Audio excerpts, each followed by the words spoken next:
Welcome to BBC London with me, Assad Ahmed. Coming up on the programme, US President Donald Trump criticises London's mayor and says London is crime-ridden and filthy. What do Londoners think of that? To say that there is a violence problem in London whilst flying back to the US is wild. It can happen a lot in London. I do agree with him on that. It's a lot worse than it used to be. Well, a source close to the mayor says Trump's politics is one of fear and division, and it includes talking down our capital city. Also on the programme, Oxford Street goes car-free on Sunday, but some say if you pedestrianise the road for good, it'll be catastrophic. London Fashion Week is back, and it's striving to regain its position as the jewel in the fashion crown. And it's so nice that they've honoured Freddie in this way. Yeah, stars gather in West London at a special garden designed in honour of Queen singer Freddie Mercury.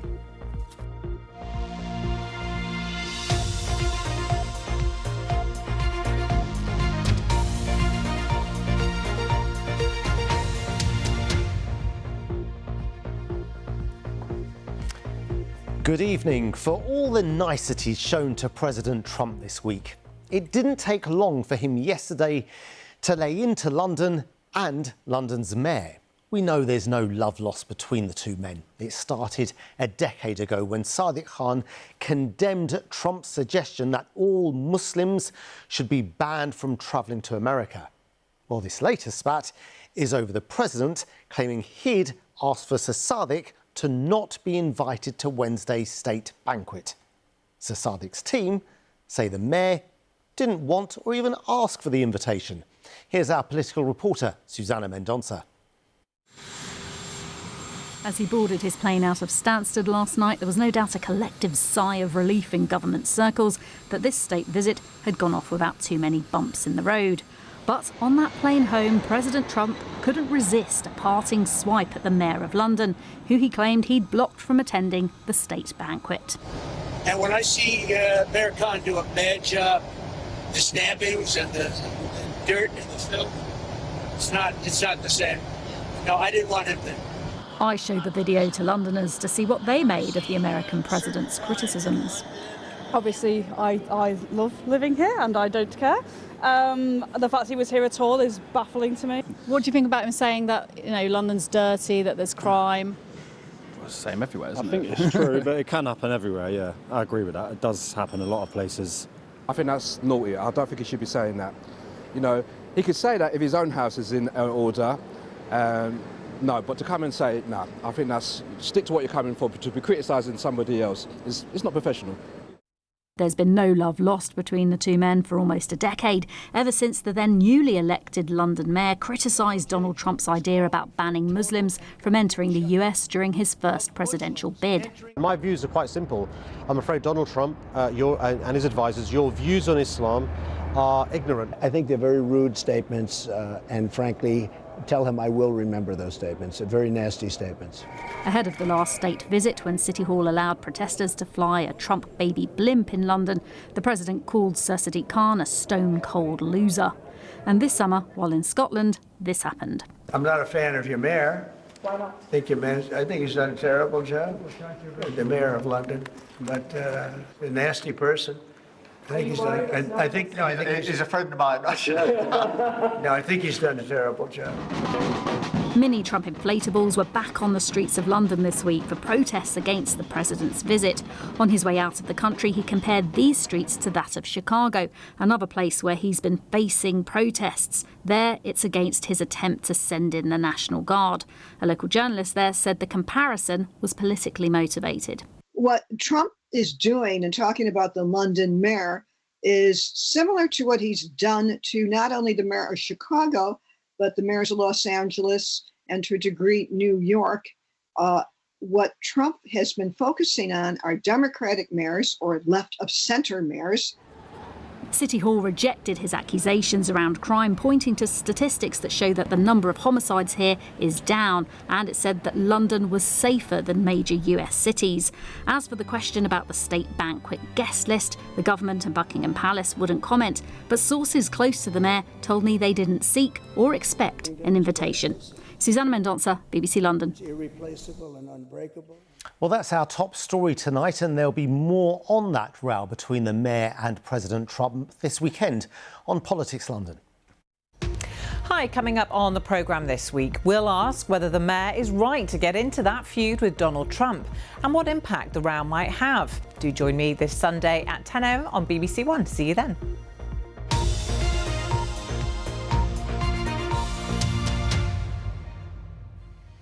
Police are appealing for hundreds of potential victims of rape to come forward.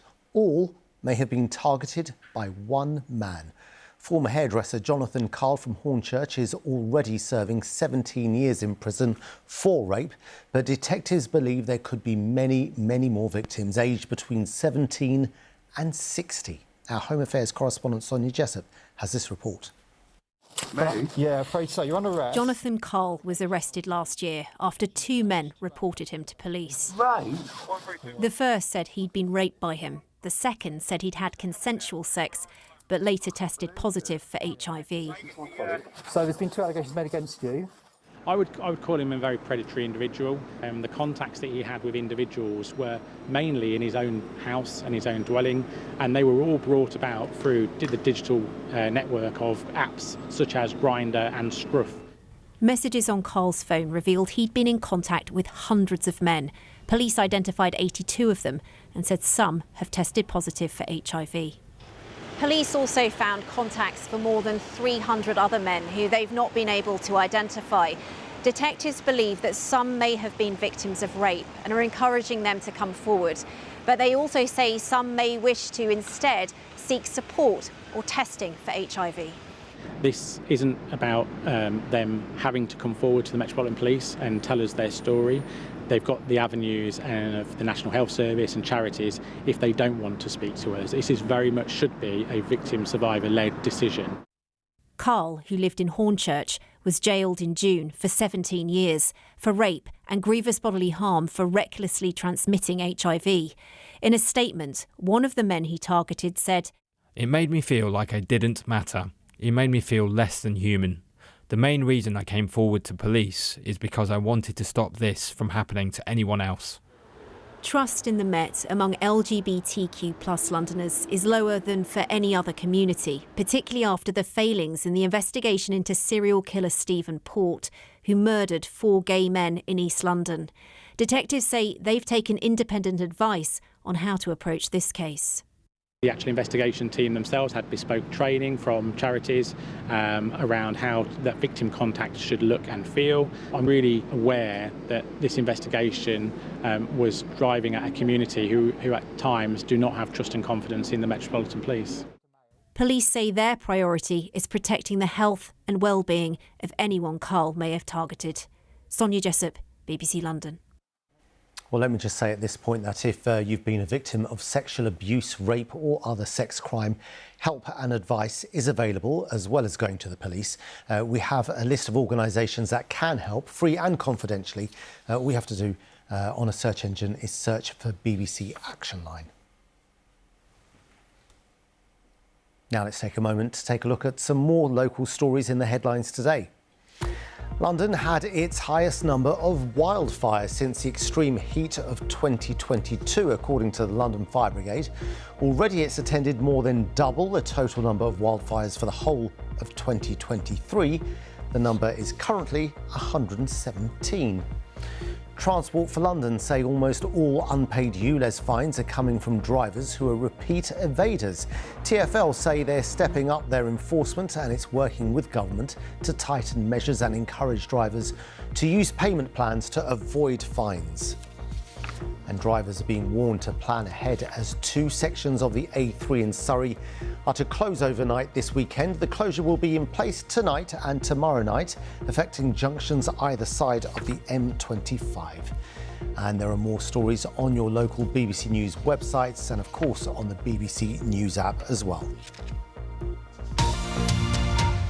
Oxford Street, not only one of the busiest shopping streets in Europe, but one of the busiest in the world. Yet, according to the Mayor of London, it needs to lose the hundreds of buses, taxis and cars that drive down it every single day.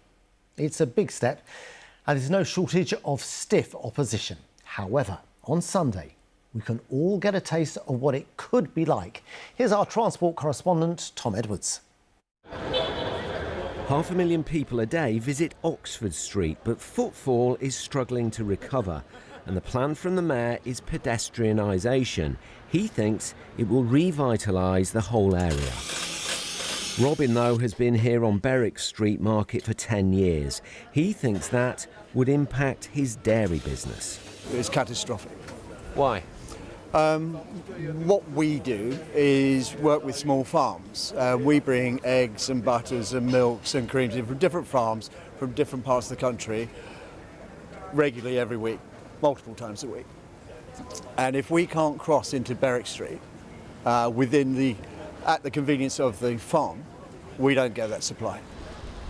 Pedestrianising Oxford Street has thwarted successive mayors. Many locals don't want it, and the surrounding wards are marginals. In the past, that has swayed the owners, Westminster Council, against removing traffic. Now, there's a new plan.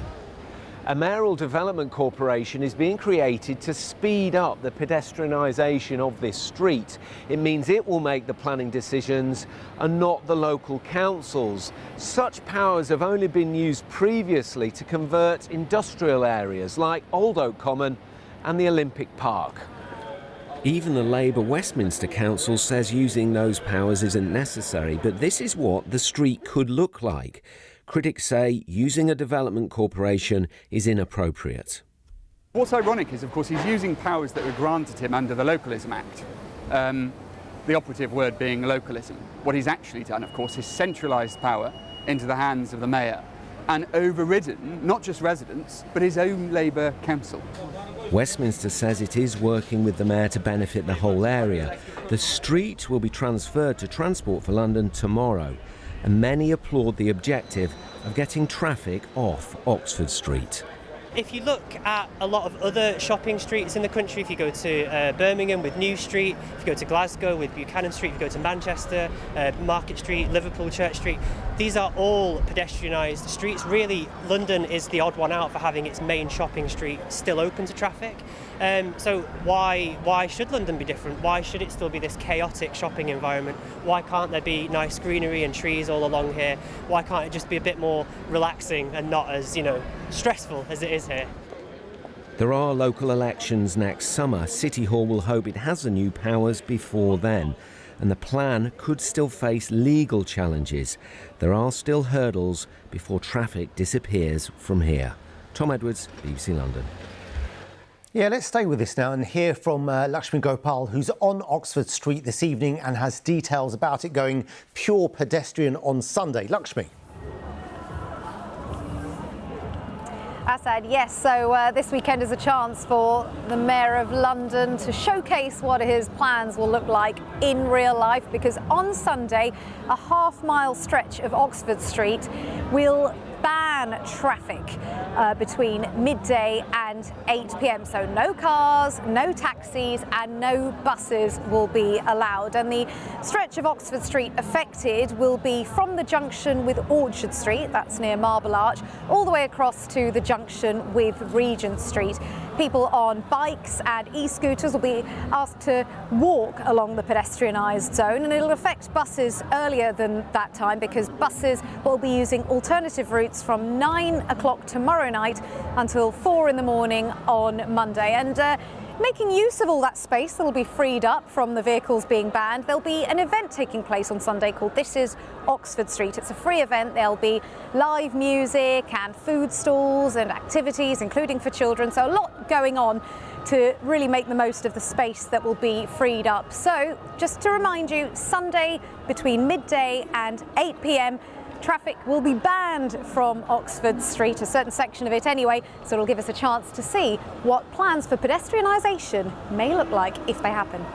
Yeah, Lakshmi, thanks very much for that. I'm looking forward to seeing what that's going to be like. Now, you're watching BBC London. Stay with us for this. I'm in Feltham as friends, family and fans turn out for the opening of a very special garden dedicated to the former Feltham resident, Freddie Mercury.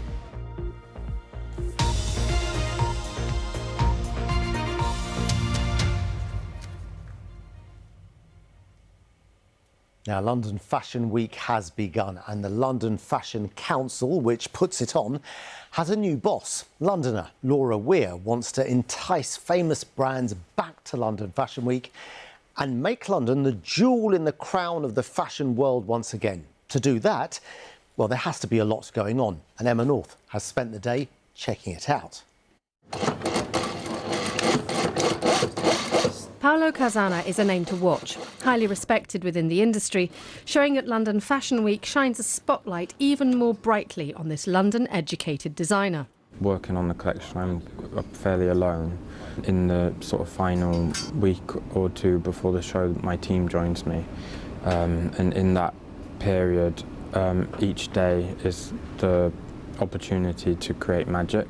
His team is quietly using some of the world's oldest skills to make ready for the most forward-thinking of moments. For Paolo last year, this came in a Hackney back garden, a highlight of London Fashion Week.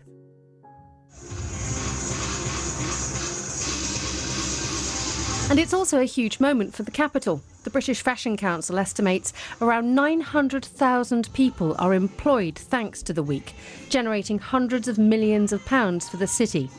But fashion is notoriously tough. London's position in the world of fashion arguably slipped in the last few years. We have the aftermath of COVID to blame for that. So it is rising stars like Paolo whose job it is to bring back London's energy and make it relevant again. This has always been the place of sort of extreme creativity and where ideas start, and I think that's what we need to really highlight. So maybe experiment a little bit beyond the catwalk with new formats, involve the public into the event a bit more. An example of this extreme creativity can be found not on the catwalk, but at Kew Gardens, a place not usually viewed as the beating heart of high fashion. But they've teamed up with the London College of Fashion to teach us about the future of what we'll be wearing. It's just rethinking, really, that connection we make between the plants that grow around us and what we wear, and how that can be much more sustainable for fashion. While a wedding dress made out of pineapples may feel like a bit of a stretch, this is symbolic of London's boldness and its spirit, something that goes far beyond fashion. Emma North, BBC London. Now, if you don't have a tattoo, the chances are you'll know someone with a tattoo. It's become huge business in recent years as people choose to make the lifelong decision to imprint images and words onto their skin. The UK's biggest tattoo convention started at the Excel Centre in East London today. Alice Bander-Cravey has been taking a look around. Let's hear from her now. Alice. Hi Assad, welcome to the world of ink. It is packed with enthusiasts here at the Excel Centre, and you might be able to see over my shoulder there is a lady very bravely having what looks like a strawberry tattooed onto her back. As I say, lots of people here, 10 people expected over the weekend, and it speaks to the popularity of the tattoo. In fact, 28% of Britons have a tattoo, and it's the 5th largest growing retail sector. So to talk more about it, let's speak to the co-organiser, Martin McIver. Tell us about the show and why you think it makes sense for people to come here to have a tattoo. Many will, won't they? Oh, absolutely. Rather than have it done nearer home. Okay, so we have, there's about 520 artists here, but they're all of exceptional quality, highly vetted, and from all over the place. So they come here for the competitions, the networking, the community. But people come here because you can really get tattooed by, as I say, a very high standard of tattooist. So some of the best artists in the country. Absolutely, some of the best in the UK. And we have some internationals who come for the competitions as well. So they enter the competitions. So a lot of the tattooists are competing against each other. So that generates the best work that you can get, because everybody really show their best portfolios and all that kind of thing, you know? And I mentioned that many people have a tattoo, 28%. Do you think it will get to the point where it's no longer original to have a tattoo? How much longer can people carry on doing it? I see you've got two sleeves. Yeah. I've got a lot, yeah. I'm pretty much covered, you wouldn't see it. But yeah, it's always going to be original because it's self-expression. So everybody has different designs, everybody has different styles. There's loads of new designs and kind of innovation happening in the artistic sense in the tattoo world.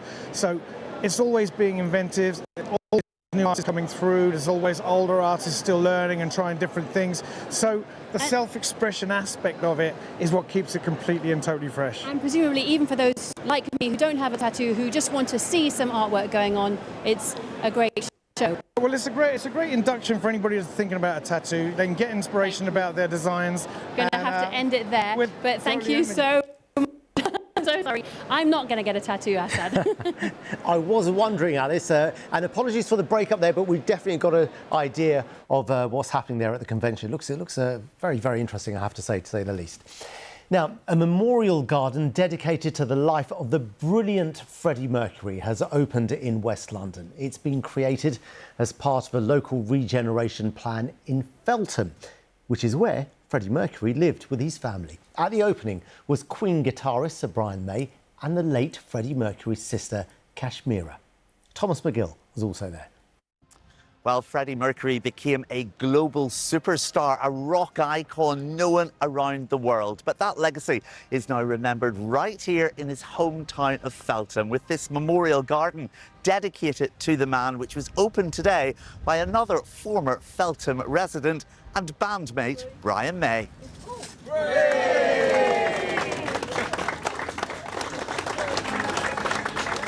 As well as this beautiful plaque which forms the cornerstone of this garden, there are also a number of very special features. As well as the beautiful plants, there are 2 cherry trees donated by his Japanese fans. And beside me, a beautiful rose, an idea from Freddie's sister as a lasting memorial to the singer himself. And it's something that Brian May said Freddie would be so proud of. It's great. The whole thing's amazing. I mean, we love it. Yeah, it's great to see such a community emerge in Feltham. Because as I remember Feltham, it wasn't like this in the old days. And now you have this lovely coming together of artists and craftsmen. And it's so nice that they've honoured Freddie in this way as a son of the village. And we are sons and daughters of the village, as you know, the village of Feltham. And we're very proud on this day. Yes, very pleased to be invited. And of course with having Freddie's memorial here, which is rather nice. And it's great that people still remember my brother, which is lovely, isn't it? It's very exciting to see this because, I mean, I remember when I was a kid here, I was in Walsham Road. At the end of my road were cows in the field. And it was very pleasant. But as I grew up, it became more and more populated, but not very social. So I'm very happy to see that this is now a place where people come together and help each other. Well, we just heard there from Freddie's former bandmate, Brian May, and his sister. But also here was his very special friend, Anita Dobson, who talked about what community and this type of space meant to her when she was growing up in East London. I come from a community, obviously, back in the East End of London. I mean, people would put the key through the door and somebody would pick your kid up from school and feed them, put them to bed if necessary. Everybody helped each other because you were reliant on each other. And it's good to know that that still exists. As well as friends and family, fans turned out here today as well for this very special moment where this space will be officially open to the public as a free and accessible garden open to all, cementing Freddie's forever bond with Feltham. Oh, Thomas McGill there. I love that. That's a place I really must visit very soon. Now, passengers on a train from London to Portsmouth were left shell-shocked, let's say, this week after a crab snapped up one of the seats. It was given the name Craig after being found on the South Western Railway service on Wednesday. Train driver Mark Walsh said he thought a colleague was winding him up when he was told the crab was sitting in a first-class seat. Nobody's sure how the crab got there, but it was later made comfortable in a nearby pond. Extraordinary story. Now let's take a look at the weather forecaster with Ben. It was summer again today, Ben. Yeah, it felt like summer had returned, Assad. Will it last? No, in a word, because things are going to change over the weekend. By the end of this weekend, things are going to feel very different. So yes, it felt like summer had returned today. Some sunshine. Temperatures in central London got up very close to 28 degrees. It's going to be warm again tomorrow, not as warm by Sunday. It will feel decidedly chilly as northerly winds develop. Not an awful lot of rain in the forecast, I have to say. It'll be dry for much of the time. It may just see the odd light shower passing through this evening, but most places overnight will be dry with some clear spells, some areas of cloud floating around as well, and overnight lows 11, 12, 13 degrees. So we are still in the warm and relatively humid air as we head into tomorrow morning. Now, we do have this weather system affecting parts of the UK, bringing some outbreaks of rain, but it's not moving very quickly. So we should stay to the southeast of that weather system for much of the day tomorrow. We may just get a few showers passing through at times, but I think for much of the time it will be dry with some spells of sunshine, perhaps thickening cloud and a little bit of rain getting into areas to the west of London by the end of the afternoon. Temperatures not as high as they were today, but still 19 to 21, maybe 22 degrees, so still pretty warm for the time of year. May just see a few light showers, a bit of light rain as we go through tomorrow evening, but it does stay mostly dry. But this weather system here, it is on the move. It won't bring us an awful lot of rain, but it should be moving away eastwards. And then notice the isobars, the white lines, they come down from the north, and that is never a warm wind direction. In fact, on Sunday, well, as you can see, it should be largely dry with some sunshine, just a small chance of a shower. Those temperatures will be significantly lower, 12 to 15 degrees at best on Sunday afternoon. Remember, today we got close to 28, so yes, it is going to feel very different. So this is how things shape up. Another warm day to come tomorrow. Sunday, much, much cooler. And then further ahead, it does actually look largely dry as we head into next week. High pressure should build. We'll see some spells of sunshine, but there may be some mist and fog around at night. Temperatures still on the low side, and actually the nights are going to be decidedly chilly. So a big change in the feel of the weather on the way. Assad. Ben, thank you very much for that. Now, before we go, a reminder of some stories in the headlines today. An elderly British couple who are being held by the Taliban in Afghanistan have been released. Peter and Barbie Reynolds had lived and worked in the country for many years when they were arrested 8 months ago. US President Donald Trump has said he didn't want London Mayor Sir Sadiq Khan at the state banquet hosted by the King at Windsor Castle this week. In response, the mayor's team said Sir Sadiq didn't expect nor seek an invitation to the event. Well, that's it for now. Lakshmi will be here with our late news at 10:30. You can also read more on the day's stories on dedicated BBC News websites. I'll list them for you: London, Kent, Essex, Surrey, Sussex, Beds, Herts and Buckinghamshire. All of them have it. For now, on behalf of the team, I wish you a very good evening. Bye-bye.